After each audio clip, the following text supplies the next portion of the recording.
استاذ وليد، ازاي حضرتك؟ اهلا، ازيك يا فندم؟ اتفضلي. احنا عايزين ندخل حماده ابني معاكم في الجامعه، عايزينه يبقى دكتور او مهندس. جميل جدا. حماده جايب كام في المية؟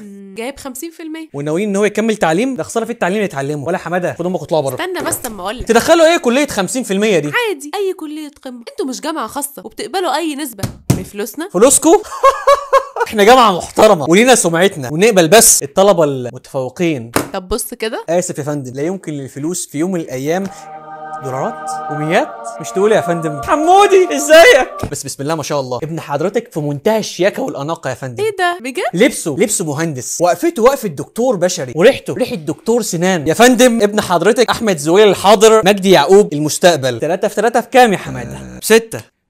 وكمان سريع في الحسابات. الف مبروك يا فندم، ابن حضرتك اتقبل معانا في الجامعه. مياتا روزن بنكا. حمودي انت ليه واقف كده؟ حمودي تعالى اقعد مكاني، تعالى هات بوسه. حمودي